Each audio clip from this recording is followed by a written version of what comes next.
Ụtụtụ ọma na ụmụ ọdịnala Igbo, anyị abịakwara n'oge awa nke eziokwu na live program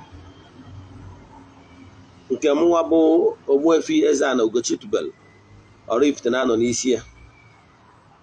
Share the link, invite your friends and well wishers to join us. Anyị nọ Facebook live. A sị n'ụbọchị tata bụ afọ ga-afọtara anyị ihe ọma ma fọpụrụ anyị ihe ọjọọ. A sị m na anyị ga-ejere obodo na anyị ga-anakwaziri obodo. A sị m onye echeche ihe ọjọọ ya eme anyị ya ma onwe ya. A sị m onye si ha ji wee dịrị anyị dịgbo onye a na ndụ, onye si ha ji wee nọrọ anyị nọgbu onye a na ndụ. Osisi fụrụ anyị na-atụ ufere, a sị m na ufere ya amapụ ya ọnụ. Onye fụrụ anyị cheta nwa ya nwụrụ anwụ, a sị na ihe ya mere nwa ya ya emie. A sị m ihe ọma dị n'elu ya dara anyị na ọdịnala ya pụrụ anyị ome. A sị m na anyị ga-adị ka echi maka na echi adịghị agwụ agwụ. A sị m na akakaka ya amaghị na jijiji ya amaghị. A sị m na anyị ga-ejekwaziri obodo na-arụ obodo. A sị m na anyị ga na-alụ ka ọkụkọ na-eri ka elefant maka na nwa eze bụ eze. A sị m na ihe ụbọchị ihe na-aga okporo ụzọ na ụkwụ anyị apụ anyị ama, ọ pụgoro anyị ama na anyị ga-ejecharata maka na ọkụkọ na-akpa n'ajọ ọfịa, kpacha n'ajọ ọfịa ma na-aba onye nwe elu. Nwa eze bụ eze na nwa agụ amatarata ahịfịa ihe ọsọkwa onye bụrụ na ọnja na-eme. A sị m na onye ọbụla ndị ihe anyị na-eme na-amasị, ana m ayọ na-ekwubi okwu na-ayọ ndị a na-afụrụ anya ka eje gọzie nwoke gọzie nwaanyị. Ihe ọma ga-ebido mebe n'isi nwoke ma ọ bụ n'isi nwaanyị. Ise aga m bụkwa onye nke gị Ogbuefi EZE-ANA Ugochi tubelu na oraifite. Abụ m onye isi nchụaja Ugochi tubelu ọdịnala temple. Anyị na-agba afa miri emi, rụkwazi ọrụ mmụọ dị iche iche. Abụkwazi m onye mgbasa ozi ọdịnala Igbo. My mission is to help people live better life. Bụrụkwazi onye isi nchụaja na ọdịnala Restoration Prayer Ministry. Ifeọma ka m na-asị ya mee. Share the link. Echefukwana na o nwere aja anyị na-achụ kwa ọnwa nke ọnwa June. Nke ọnwa June ga-ebido ụbọchị Monday bụ 6th. Mana ọ bụrụ na ị chọrọ isonye na ya bụ aja, ị mara na ị nwere oli taa, today and tomorrow bụ Sunday, iji wee submit ya prayer request, 3 prayer requests and make donation to account a token. Echi isonye na nke a, ị mara na ya chat m na WhatsApp ka nwee ike wee nye gị the more details ma ọ bụ account details ị nidiri ịfọwọdụ ya bụ ego. Anyị na-achụ aja for 14 days, achụcha ya egbuo ebulu, sikwazie ihe, butekwazie mmanya dị iche iche ndị mmadụ erikwazie wee ṅụọ. Ọnya bụ ihe ị kwesịrị ịma ka ọ gbasara aja anyị. So ọ bụrụ ị chọrọ isonye na ya, chaatị m na WhatsApp 08057837672. Nke ọzọzi bụ isiokwu anyị ji wee bịa n'ụbọchị taa. Isiokwu anyị bụ ihe niile ị kwesịrị ịma gbasara ọfọ. Gịnị bụ ọfọ? Ọnya ka anyị ji bịa. So ihe anyị ji bịa tata bụ ka anyị kọwara gwa ihe ị kwesịrị ịma n'oge awa nke eziokwu, na-agwakwa ndị mmadụ, na-agba ndị mmadụ ume, ndị niile ihe anyị na-eme na-amasị. Share the link, invite your friends and well wishers. Onye abụ ihe nwere ike imere ha maka na what you don't know is only a mystery to you and not to all. Ọtụtụ ndị mmadụ na-akụ ọta na-ata afụfụ dị iche iche maka ihi na ha amaghị ihe ha kwesịrị ịma. I keep saying it. Knowledge is power. Onye batara akwụkwọ Hosea 4:6 na my people are suffering because of lack of knowledge and vision. So once you lack knowledge and vision, forget it. Reawaken your inner power. Ka ị nwee ike mara ihe kwesịrị ịma. And mana okwukwe sitere n'ọnụnụ. For you to be convinced, you need to have a listening ear. Pay attention na oge awa nke eziokwu ị ga-amụta ọtụtụ ihe ga-enyere gị aka na ndụ a. Ọ bụrụ na niile ebe ịbụ batara ọfụ n'ọdịnala ya practicing na o nwere onye ị na-eso, nke bụ eziokwu na ọ bụrụ na ị practice ya ọdịnala ọfụma,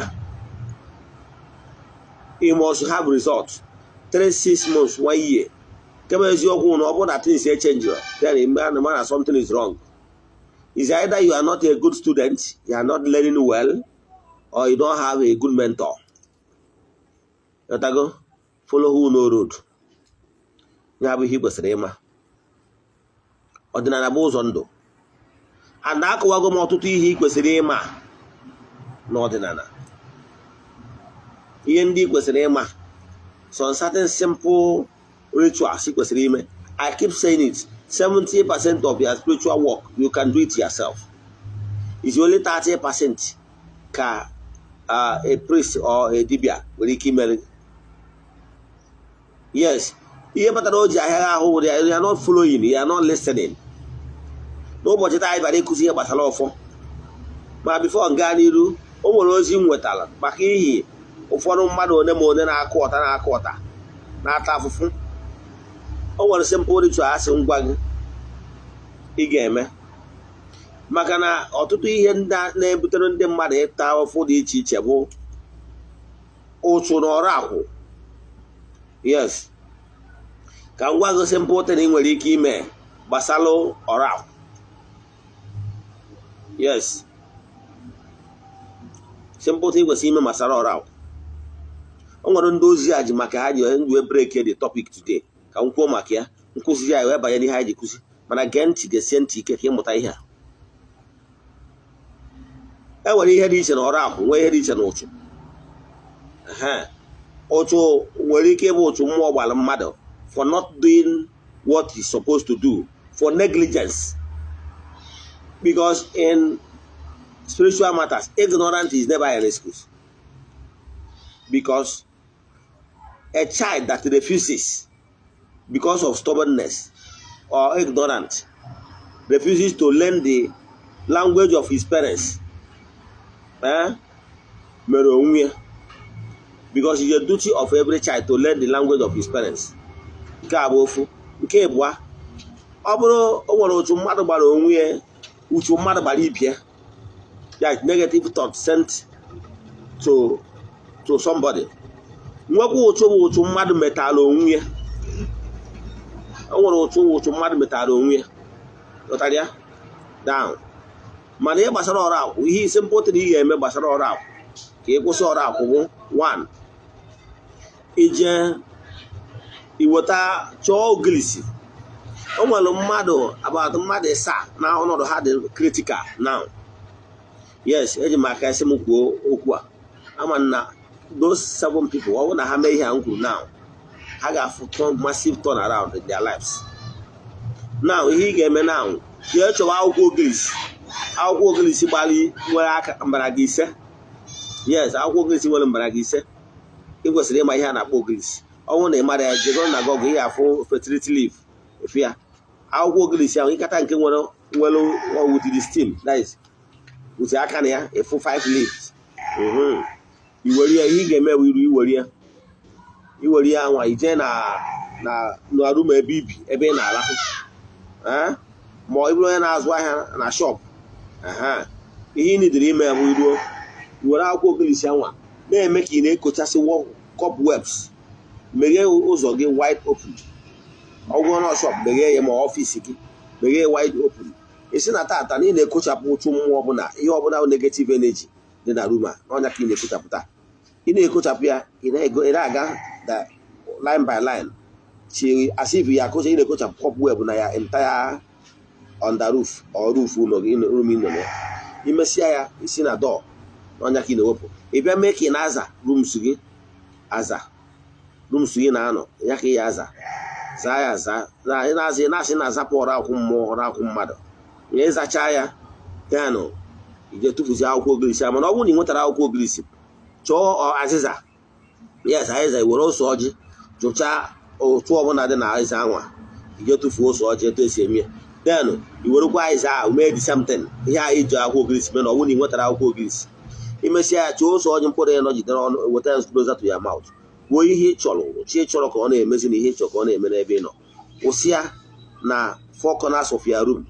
Ọ bụrụ na ị nwere rooms mee na each room or palọ idocha ya iweta 4 kwuchie okwu tinye na side ya wetakwa 4 kwukwo okwu tinye na side ya ihe ọ pụtara na each room ga-abụ 16 ichọọ obere nnu fesacha na that 4 corner nke a bụ ihe ị kwesịrị ime maka ndị dị etu a. Nke ọzọ ihe m chọrọ ịkọwa gbasara ọfọ achọ nka vidio dị very short just 5 minutes ka m na-edekọwa ihe gbasara ọfọ so gee ntị. Ọ bụrụ na gịnị ewe ọfọ wee symbol of authority is like a staff. Ọfọ n'ọdụ ọ nwere ike ọfọ nwere ụzọ na-abụ mma akụwara ga-edo anya. Enwere ihe a na-akpọ aka n'ọfọ nwee ihe a na-akpọ mgbọrọgwụ ọfọ. Yotago so excuse me mana bụ ihe echeta obere megbu oge. So o nwere ihe a na-akpọ aka n'ọfọ nwee ihe a na-akpọ mgbọrọgwụ ọfọ. Ọfọ nwere natural tree ada akụ ya akụ ọ na-adara onwe ya. Ihe ọ pụtara bụ na enwere elemental beings ndị na-arụ ọrụ n'ikuku ndị ọ bụ ọrụ ha ị na-akụ ụfọdụ some secretaries like ọjị like ụfọdụ secretaries ada akụ ya akụ ọ na-adara onwe ya. Ọ mmụọ ji aka ya na-ebu ya. Ị nwere ike kpọọ ya nnụnụ ị nwere ike kpọọ ya netin mana ọ mmụọ ya eburu ya jee ebe ha chọrọ ka ọ daa dọtara ya etu a ka ọfọ dị. Ọfọ a nwere mbaraga aka na ọfọ ahụ na-anọkọta jide aka ya gbakpam tapụchara onwe ya. Iji esoma Enugu steeti ụfọdụ ebe amara ọdịnala ya afọ ebe ụfọdụ na-eje kpotasị ya ya na-ele n'afịa. Enwekwara ya na-akpọ mgbọrọgwụ ọfọ. Mgbọrọgwụ ọfọ na aka adị ile karịa aka na ọfọ. Yes, mgbọrọgwụ ọfọ wee bute mgbọrọgwụ ya aka abụzie ya to the shape a chọrọ ka ọ dị. Ọ karị mgbọrọgwụ ọfọ ka a na-eyuzukarị na ihe dịka okwu mmụọ dị iche iche eji enwe ọfọ mmụọ ma ụmụ oke ọfọ. Then gịnị ewe ọfọ? That secretary onye ọ nọ naanị ya n'obodo ụfọdụ ga-eje na-agodoro na sanctify that ukwu ọfọ. Ọnya ọfọ achara acha ọbịa ọ ga na-eje atụ nzu na ya na-atụ nkwụ ọkụ na ya na-egbusi ihe mme. Ọ na-agodoro ọfọ a ụbọchị o ji agodoro ọfọ a ịma anọ ihe ahụ na-asị na-achara ọfọ acha. Ịbịazie ka ị were ọfọ a anyị aka na ya ma ọ mgbọrọgwụ ya ọ gwaghị ihe ị nidiri iweta. O nwere ike ọsị gị wetara ya ọkụkọ weta ji weta nke iweta zuo dosinsi anwa o nyeghị ya. Ụfọdụ etu achaghị ya acha ihe ị nidiri wee yuzi ọlụwa ọrụ ozugbo ọlụwa ọrụ. Mana ọ bụrụ na iji ego nke a na-ego n'afịa a na-ebota n'Enugu steeti some areas achara ya acha. So ihe ọ pụtara bụ na ị ga-eji ihe eji anụcha ọfọ enwere ahịfịa ma ọ bụ n'iyuzikwara ose ọjị wee jụchaa maka ọrụ akwụ ọra dị na ọnya wa ọfọ maka na ịmana ndị mekọrọ ya aka wee ruo gị aka. Ibido gbuokwara ya anụ ọ bụrụ nke ịgọ n'afịa inwere ihe gburu ori ya anụ ọ chakịkwa. Dọtara ya ọfọ is a symbol of authority. Ndị oyibo nwere ike ịkpa staff.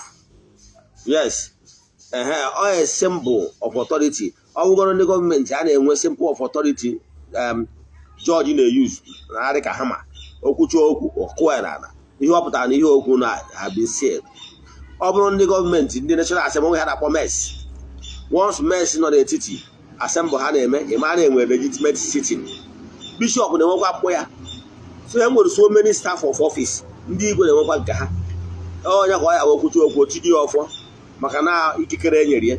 Then abezie na ọfọ enwere ụdị ọfọ dị iche. Enwere ọfọ ngwuru enwere ọfọ obodo that is ọfọ arụsị nwee personal ọfọ mmadụ nwere maka chi ya and ezumezu ya wee tiri gabazie. So mana ihe ya aghọta bụ na ọfọ is a sacred symbol.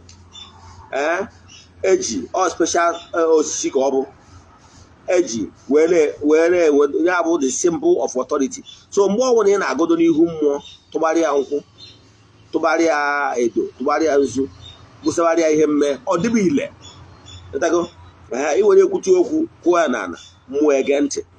Abịakwa na ọfọ ngwara ụzọ ọfọ na-abụ like ọfọ emere ngịrị na ọfọ lalụ mme like ọfọ emere ngịrị wa ọfọ adị ebuso ọbara sọ nzu ma ọ bụ edo ma ọ bụ nkwụ ọkụ ka ị atụrụ ya. Ọfọ iji ejide nwoke ma ọ jire nwaanyị ọfọ. Mana enweziri ọfọ nke a na-egbusara mme ọfọ nke eji agodoro mmụọ. Ghọtara ya? Ọfọ bụ ihe dị nnukwu dị ile ihe dị nnukwu ile.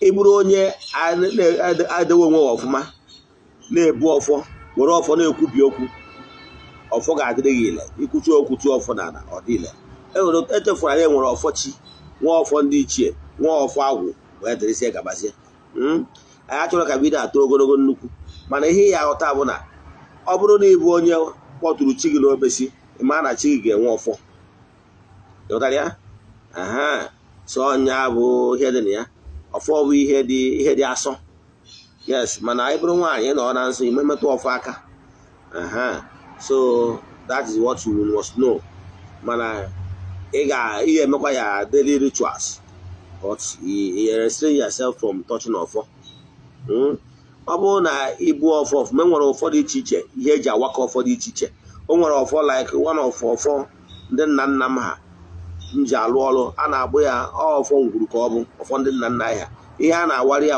ka awara ọnụ ghọtara ya ọ bụkwa na anyị egbusara ọbara ndị ọzọ yes mana ịchọọ irichaji kwa ya ka ọ ka awara ọnụ ka ihe izu and ọgụ awara ọnụ anwa nwaanyị adịghị erie nwaanyị na-afụ nsọ ri ya anụ ya kwụsị ya akwụsị ghọtara ya gosi na ihe a na-ekwu adị egwu ọ bụrụ egwu ụmụazị ọfọ wee sekretịrị Chineke kpachara anya wee haziela iwu ndị Igbo so ọ bụrụ na ọfọ dị na be nna gị unu mebie ya ma ọ bụ na ọfọ dị n'aka na ekwesịrị ka awachie ya ime ihe ị kwesịrị ime ọfọ na-egbukwa mmadụ yes ma ọ bụrụ na imere ihe ị kwesịrị ime ma ọ bụ ịsọrọ nsọ ọdịnala ị kwesịrị ịsọ ya gazie inwe ajụjụ na nkụzi a nkụzi taa gbasara ọfọ then send them message na 08057837672 then ọ bụkwa ndị chọrọ ịfụ nkụzi anyị na-akụzi kwa ụbọchị na ọdịnala Igbo na YouTube chọọ na YouTube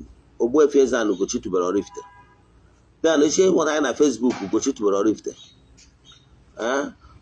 echefukwana ịnerecha vidio a tụsarịa ndị ọzọ achọrọ m ka akpachara anya mee ka vidio a dị very short achọrọ ka mba site ba the symbols of ọfọ ibi mbido na akwụkwọ ndị ụka ọbịa maka na ọnya bụ ọfọ ka Moses kụrụ inwere ike kpọọ ya kpọrọ ọ kpọọ ya staff ihe ọbụla mana ọ nwere something ohi itiri n'okwute mmiri gbawa nwere idea mgbe a na-akọ ọsịresi agụkwara ya na onwere that staff ọkụkwa na mmiri wee kewa ghọtara ya achọrọ m ka ndị site gba example na enwere mmeri symbol yes ọfọ ya bụ ihe mmadụ ji aka ekwado wee kpọọ ya ọfọ and ọ bụrụ ọfọ anwa ghọtara ya ya gazie igecha vidio tụsara ya ndị ya dị ya gazie